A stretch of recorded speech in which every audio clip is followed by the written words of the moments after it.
ఏంది పాలమూరు రంగారెడ్డికి మేము ఆ రోజు మనసులో ఇంటర్నల్గా మాట్లాడుకొని డిపార్ట్మెంట్ కావచ్చు, క్యాబినెట్ కావచ్చు, వితిన్ ద పార్టీ కావచ్చు, ఆ జిల్లాల నాయకులతో కావచ్చు, మా స్ట్రాటజీ ఏంది?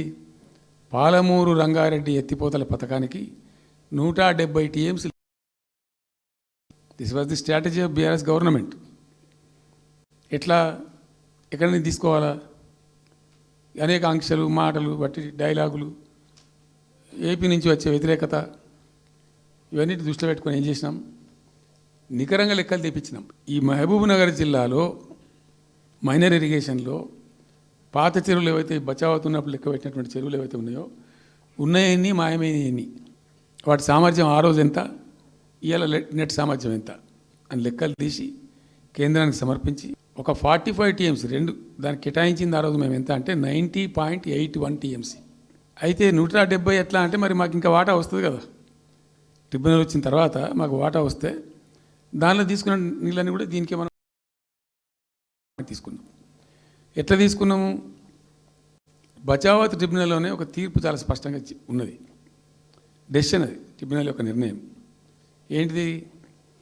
ఆంధ్ర వాళ్ళు మొదటి నుంచి కూడా మేము కొంత గోదావరి నీళ్లు కృష్ణా డెల్టాకి తెచ్చుకుంటాం, నాగార్జున ఆయకట్టుకు తెచ్చుకుంటాం, మరో దాన్ని తెచ్చుకుంటాం అనే పద్ధతులు మొదలుపెట్టి తెచ్చుకున్నారు. దాంట్లో భాగంగా 80 టీఎంసీలు వాళ్ళు తీసుకుంటున్నారు. ఇది పోలవరం కట్టి ఆ కెనాల్ అప్పుడు వైఎస్ రాజశేఖర్ తవ్విండి కదా, పట్టిసీమ లిఫ్ట్ పెట్టిండ్రు, ఇనీషియల్ లిఫ్ట్ పెట్టిన తర్వాత ఇప్పుడు కెనాల్ అయింది.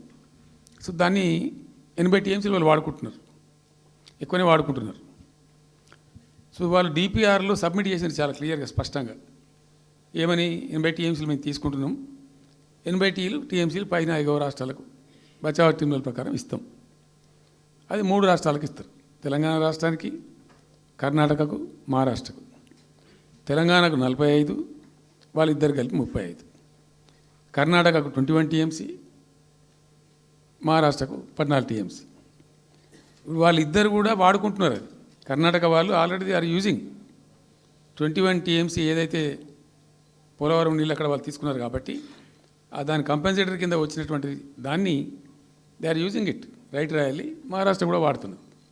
లెక్కల్లో చూపించారు వాళ్ళు, వాళ్ళ ప్రాజెక్టుల డిపిఆర్లో వాళ్ళ లెక్కల్లో చూపెట్టిండ్రు.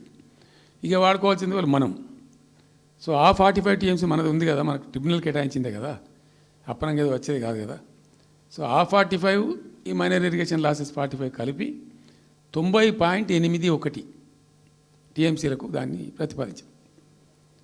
It has a strong basis. ఏదో గాల్లే అడగోలు జమాబందీ ఏర్పడతాడు చేసింది కాదు. ఒక స్పష్టమైనటువంటి విధానంతో, ఒక అవుట్లుక్తో, భవిష్యత్తు ప్రయోజనాలను దృష్టిలో పెట్టుకొని చేసినటువంటి చర్య చేసినాం. ప్రాజెక్టు 30,000 కోట్లు, 35,000 కోట్లు మంజూరు చేసినాం. అందులో 27,000 కోట్లు ఖర్చు పెట్టినాం. ఆల్మోస్ట్ దగ్గర 88-90% పనులు పూర్తి అయిపోయినాయి. ఈ ఆంధ్రాతోని పంచాయతీ ఉంటుంది ఎప్పటికైనా. వాళ్ళు పోతిరెడ్డిపాడు పొక్కగొట్టి దాన్ని పెంచి, ఇక దాన్ని ఇంకింత పెంచి ఈ తెలుగు గంగా అనే పేరు మీద మొదలై అది ఎటెటెటెటు పోతుంది ఇక అడవుల జమాబంది. కాబట్టి మనం క్విక్కెస్ట్ పాసిబుల్ టైంలో తీసుకోవాలని ఎంటైర్ వరల్డ్లో ఎక్కడ లేవండి 145 మెగావాట్స్ కెపాసిటీ పంప్స్ పెట్టినాం అక్కడ. Specially prepared, those pumps were prepared by BHEL of India. ఇండియాలో ఎక్కడ ఏ ప్రాజెక్టుకు లేవు. ఎందుకని దాన్ని ఆ పంపు స్విచ్ ఆన్ చేసిన నేను, నీళ్ళు వచ్చినాయి. ఒక్క పంపు స్విచ్ ఆన్ చేస్తేనే ఇట్లా కాలువలు తల్లాడుతుండే. ఇట్లా అంటే ఆ గొడవ ఉంది కాబట్టి వాళ్ళు అటు పోతిరెడ్డిపాడు పక్క నుంచి వాళ్ళు తీసుకుపోతూ ఉంటారు. ఆ వర్షాలు వచ్చినప్పుడే మనం తీసుకోవాలి, ఇంకో గత్యంతరం లేదు.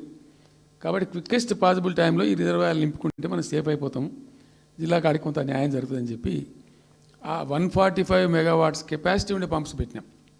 ఇప్పుడు పంప్స్ అన్నీ ఆల్మోస్ట్ ఇన్స్టాల్ అయినాయి. మరి ఈ గవర్నమెంట్లో వీళ్ళు ఏం పట్టించుకుంటలేరు, అసలు ఏం చేస్తలేరు. అయితే జరిగింది. జరిగిన తర్వాత ఏమైంది? అనుమతులు సాధించాలి. దాని మీద చాలా మెలికలు పెట్టినారు, ల్యాండ్ అక్విజిషన్ల ప్రాబ్లం చేసినారు. అయినా 27,000 ఎకరాలు మేము అక్వైర్ చేసినాం సక్సెస్ఫుల్గా. అదంతా క్లిష్టమైన సబ్జెక్ట్ ఈ రోజులలో ల్యాండ్ అక్విజిషన్ అంటే. అయినప్పటికీ 27,000 ఎకరాలు అక్వైర్ చేసినాం, 27,000 కోట్లు ఖర్చు పెట్టినాం. అంత కాన్సెప్ట్ గ్రీన్ ట్రిబ్యునల్కి పోయినారు, ఆ స్టేని క్యాన్సిల్ చేయించినాం. అనేక రకాల అడ్డంకులు కల్పించే ప్రయత్నాలు ఎన్ని చేసినా వాటన్నిటిని అధిగమిస్తూ ఆ ప్రాజెక్టును ముందుకు తీసుకొని పోయినాం. ఈ పంపులన్నీ ఇన్స్టాలేషన్ అయిపోతుంది, బ్రహ్మాండంగా ఉంది. సరే, ఇంతగా అది మా గవర్నమెంట్ మారింది.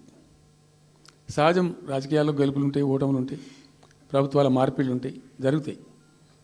కానీ ఎంత తెలుగు తక్కువ దద్దమ్మ ప్రభుత్వం వచ్చినా, నెక్స్ట్ సక్సెసివ్ గవర్నమెంట్ ఎవరు వచ్చినా రాష్ట్ర ప్రయోజనం కదా ఒక ప్రాజెక్ట్ అంటే. ప్రజలకు నీళ్ళు వచ్చేది కదా, ప్రజలు బ్రతికేది కదా, దాన్ని కొనసాగిస్తారు. ఇప్పుడు ఒక్క తట్టెడు మట్టి కూడా తీయలేదండి. మా గవర్నమెంట్ పోయిన తర్వాత పాలమూరు ఎత్తిపోతల పథకంలో ఒక తట్టెడు మట్టి కనీసం నేను తీయలే. మరి దాన్ని ఎందుకు అబాండన్ చేసినరో, దాని వెనక ఏం ఉద్దేశం ఉందో, ఇంత నిష్క్రియాపరత్వం ఏంది, ఇంత దారుణమైంది. 2 నెట్ సంవత్సరాలు గడిచిపోయినాయి ఇప్పుడు.